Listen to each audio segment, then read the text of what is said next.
Une nouvelle vidéo sur le chapitre sur les variables aléatoires discrètes. Dans cette vidéo, nous allons parler de la variance d'une variable aléatoire discrète, voir quand est-ce qu'on peut dire qu'une variable aléatoire admet une variance et voir comment est-ce qu'on la calcule.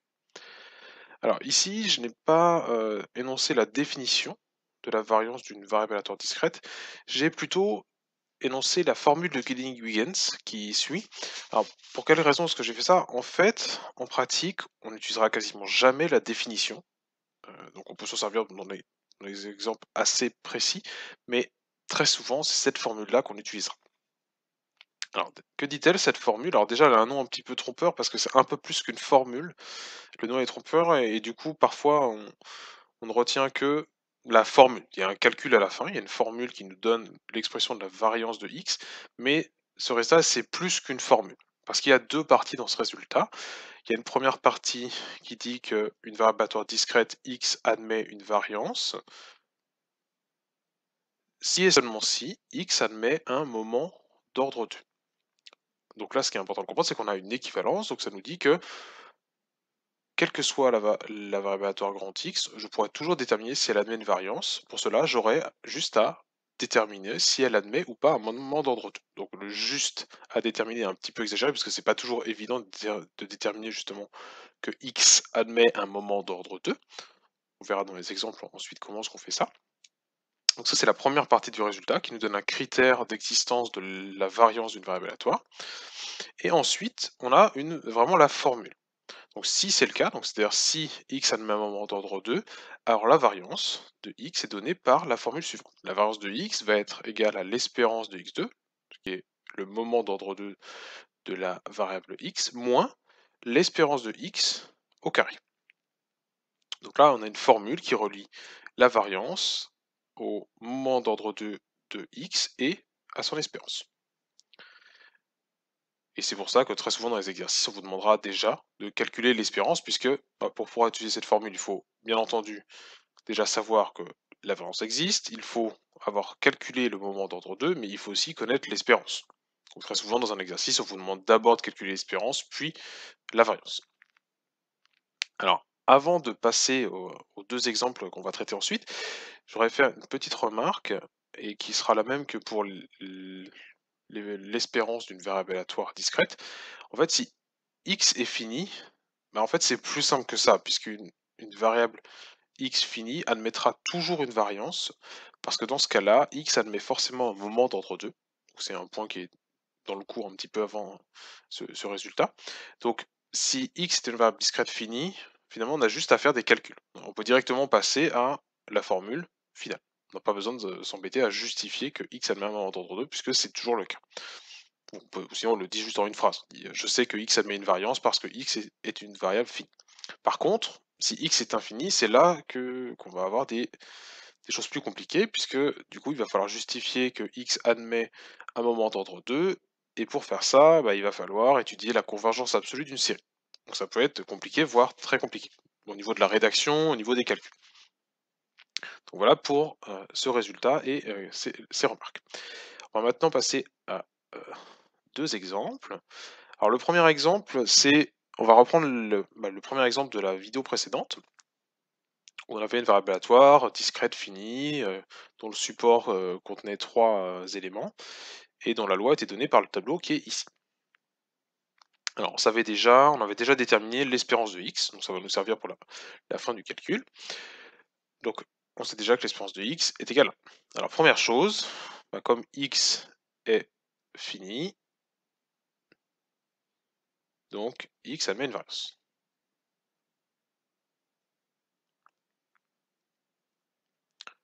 Et cette variance, on va pouvoir la calculer en disant que v de x va être égal à e de x2 moins l'espérance de x au carré. Donc l'espérance de x, on la connaît déjà, on l'a déjà calculé dans un autre exemple. Il ne nous reste plus qu'à calculer, à déterminer le moment d'ordre 2, e de x2. Alors pour le déterminer, on a vu dans le cours comment on calculait ce genre de choses. On utilise le théorème de transfert. E de x2 par le théorème de transfert, c'est moins 1 au carré fois p de x égale moins 1, plus 1 au carré p de x égale 1, plus 3 au carré p de x égale 3, et bon, les calculs ne sont pas très compliqués, on trouve que e de x2 est égal à 3. Donc on a trouvé e de x2, on a trouvé le moment d'ordre 2 de cette variable aléatoire x, et donc maintenant on peut appliquer la formule de Koenig-Huygens, qu'on utilisera quasiment tout le temps pour déterminer la variance d'une variable aléatoire, pardon. La variance de x, c'est e de x2 moins l'espérance de x au carré. Et ces deux quantités, on les connaît, ça donne donc 3 moins 1 au carré, et donc au final, on trouve que v de x est égal à 2.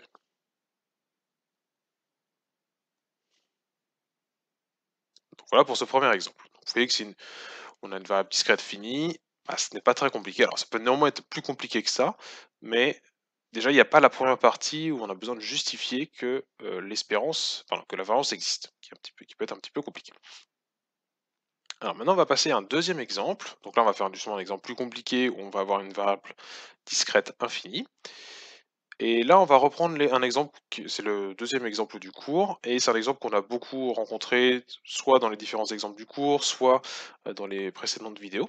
C'est l'exemple de y, qui est la variable aléatoire qui donne le nombre d'essais nécessaires à l'obtention du premier pile dans une succession infinie de lancers de pièces.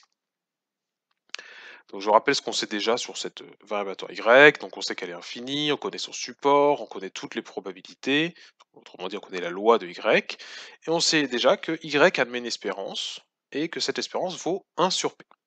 Donc p, je rappelle, est la probabilité de faire pile. Donc maintenant on va regarder si si y admet une variance. Donc on va déjà dire, voilà, utiliser la première partie du théorème de Huygens. Y admet une variance, si et seulement si Y admet un moment d'entre deux. Donc le début, vous allez voir que la rédaction qu'on va adopter au début, on pourra quasiment toujours l'adopter, ça sera très souvent la même, c'est un peu une rédaction type. Et il se trouve que pour une variable aléatoire, admettre un moment d'ordre 2, c'est équivalent, d'après le terme de transfert, au fait que la série de terme général I2 P de Y égale I converge absolument.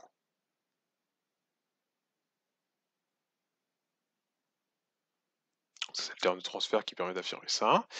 Et ça, c'est équivalent au fait que cette série soit convergente. Donc je vais justifier tous ces deux points-là, ces deux équivalences. Donc cette équivalence-là, elle est justifiée par le théorème de transfert. Et cette équivalence-là, elle est justifiée par le fait que pour tout i plus grand que 1, i carré est un nombre positif. Et si on le multiplie par une probabilité qui est également positive, le tout est bien positif. Donc finalement, le terme général de la série étant positif, parler de convergence ou de convergence absolue, c'est la même chose. Et donc j'ai oublié d'écrire convergence. Du coup, sinon ça ne veut rien dire du tout. Voilà. Donc finalement, pour montrer que y admet une variance, on a juste, encore une fois entre guillemets, on a juste à étudier la convergence de la série qui est ici. Donc le juste est entre guillemets, parce que vous allez voir que ça ne va pas être si évident que ça. Voilà, donc ça c'est vraiment une rédaction type. Vous pouvez quasiment retenir ça presque par cœur. Alors il faut bien l'adapter à la variable aléatoire qu'on vous propose, mais ce qui est ici, c'est vraiment une rédaction qui fonctionne dans beaucoup de situations,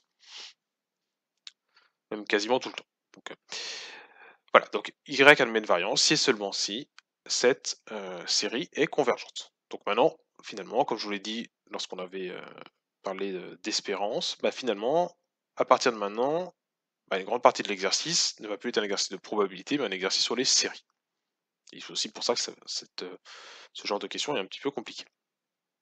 Donc on va s'intéresser à la série de termes général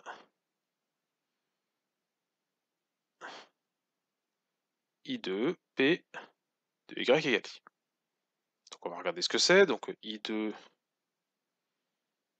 P de Y égale I, c'est I2P fois 1 moins P puissance I moins 1. Donc ça vient du fait qu'on connaît P de Y égale I. Et là, il y a une partie un petit peu astucieuse qui sert dans plusieurs, servira dans plusieurs preuves du cours ou dans des exercices. Alors parfois, cette astuce est rappelée, mais il se trouve que I au carré, on peut écrire ça comme étant égal à I plus I moins 1. Vous pouvez vérifier, hein, si vous redéveloppez ça, I plus I fois I moins 1, ça fait bien I au carré. Donc il y a deux choses à voir déjà, bah, que ce qu'on écrit est bien vrai, qu'il y a bien égalité ici, donc c'est pas très compliqué à vérifier. Et ensuite, bah, ce qui est également important, c'est de comprendre pourquoi est-ce qu'on fait ça, parce qu'on a l'impression qu'on a compliqué un petit peu l'expression. Mais finalement, ça va être intéressant de faire ça parce que quand on va développer cette parenthèse, bah, on va réussir à décomposer la quantité qui est ici en une somme de termes qui sont les termes généraux de séries de référence. Alors, on va bien détailler le calcul. Donc, ça va faire I, P, 1 moins P puissance I moins 1. Donc là, je développe juste la parenthèse, plus I moins 1, P, 1 moins P puissance I moins 1.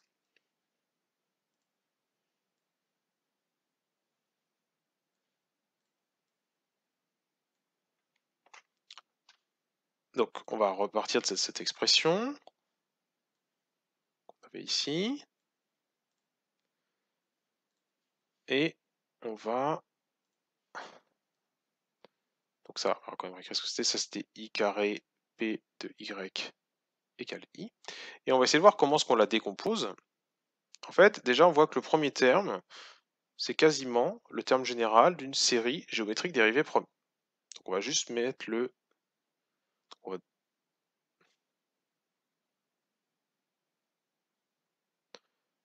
Ah, donc on va rajouter le terme qui était en plus, on va le mettre de côté, on va les mettre en rouge. Donc tout ce qu'il y a en plus, c'est le P. Et à côté, ben, on va pouvoir faire la même chose. On a presque déjà le terme général d'une série géométrique dérivée seconde. Donc on a I-1, et pour avoir le terme général d'une série géométrique dérivée seconde, il faut une constante élevée à la puissance I-2. Et bah, pour qu'il y ait bien égalité, il faut écrire P 1 moins P. Donc 1 moins P fois 1 moins P puissance I-2, ça donne bien 1 moins P puissance I-1. Donc il y a bien égalité entre ces deux lignes. Et l'intérêt de décomposer comme ça, c'est que maintenant, bah, la quantité qui nous intéressait, celle-ci, on l'écrit comme une constante fois le terme général d'une série géométrique dérivée première, plus une autre constante fois le terme général d'une série géométrique dérivée seconde. Donc justement, c'est ce qu'on va dire maintenant. Or, cette série-là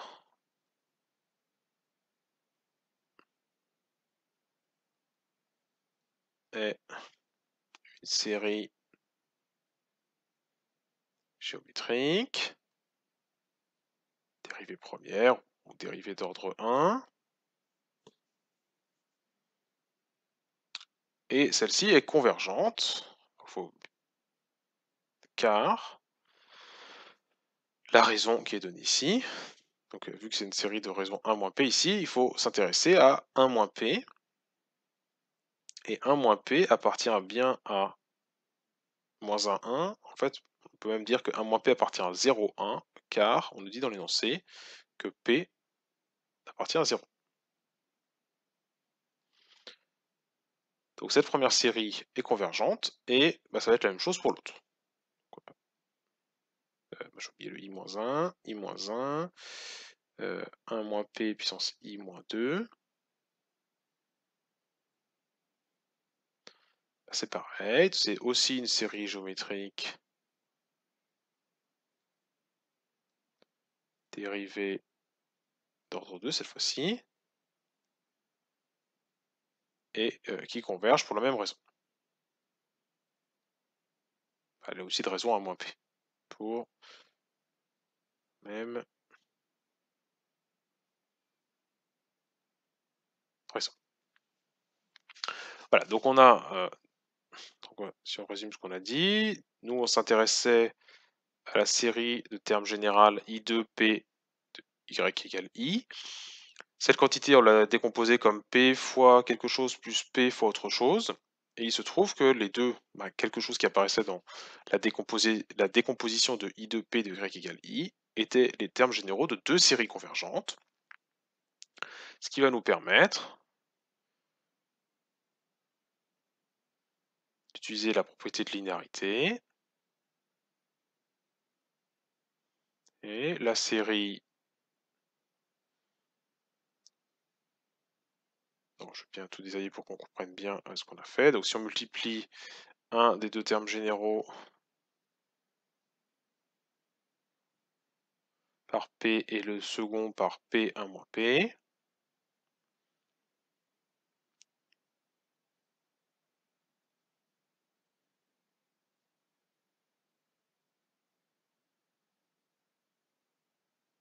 c'est la série qui a ce terme général-là, est convergente.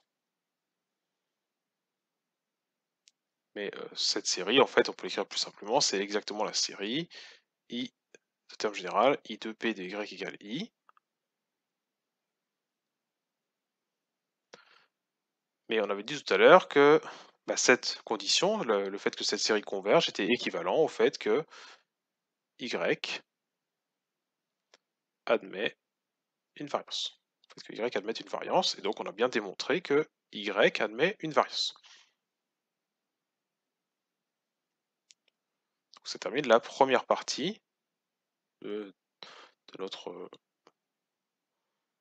preuve, de la réponse à la question qui était posée. Ensuite, on va vouloir calculer la variance. Et bon, pour calculer cette variance, on va utiliser la deuxième partie de la formule de Koenig-Huygens,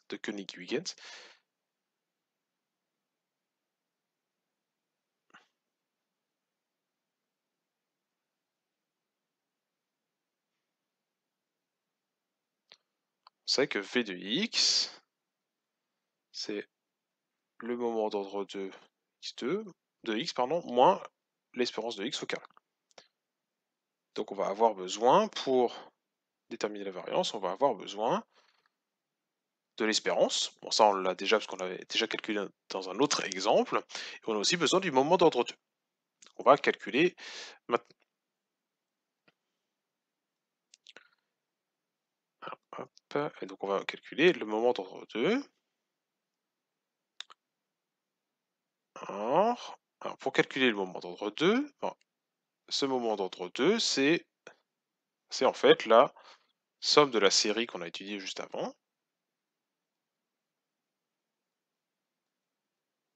Donc là, on pourrait se dire, oui, bah, il va falloir refaire tout plein de calculs, mais en fait, on va réutiliser pas mal de choses qu'on avait déjà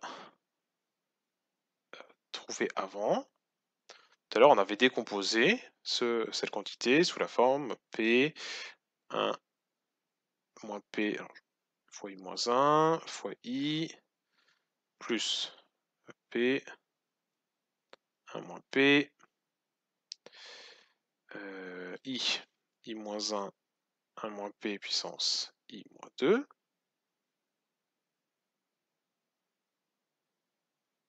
Et ça, bah, on va pouvoir le décomposer en P, somme pour I allant de 1 à plus l'infini, de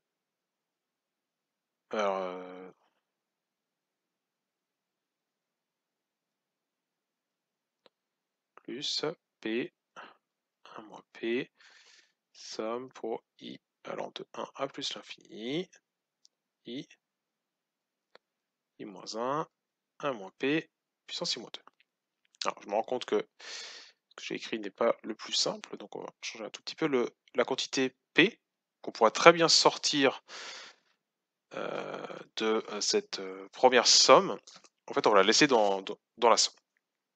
On va voir juste après pourquoi. Donc on pourrait très bien sortir la quantité P de la première somme, mais on ne va pas le faire.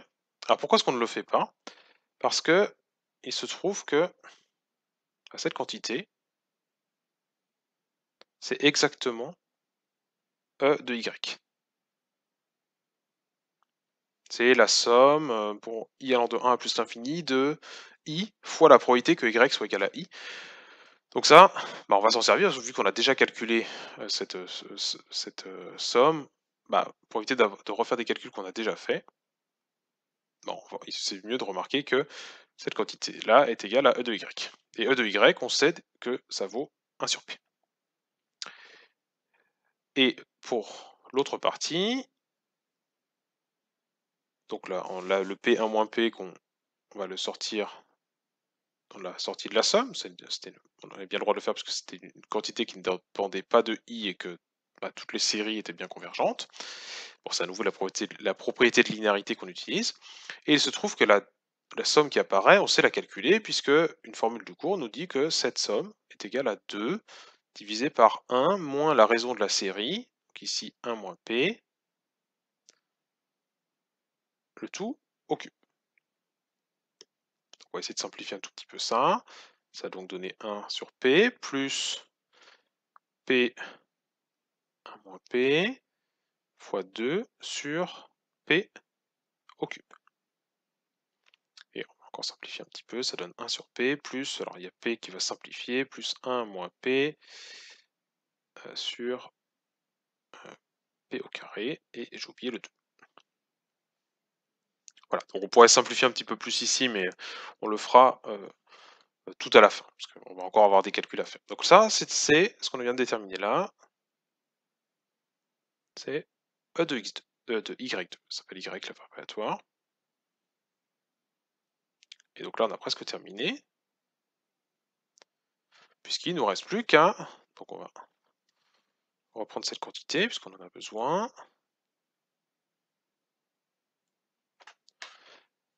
On va s'en servir pour terminer le calcul. Donc là, on a presque terminé. On n'a plus qu'à dire que... On va reprendre ce qu'on a dit avant. V de x, c'est donc égal à E de x2 qu'on vient de calculer.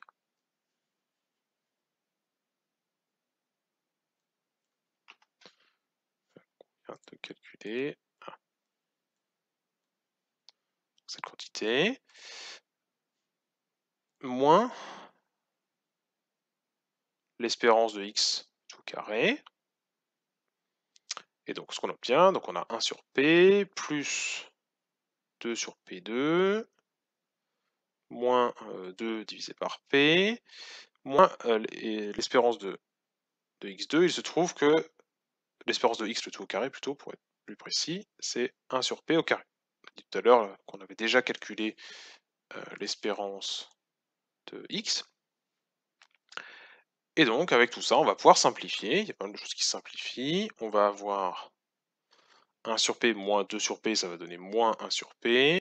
Et 2 divisé par P carré moins 1 divisé par P carré, ça donne 1 sur P carré.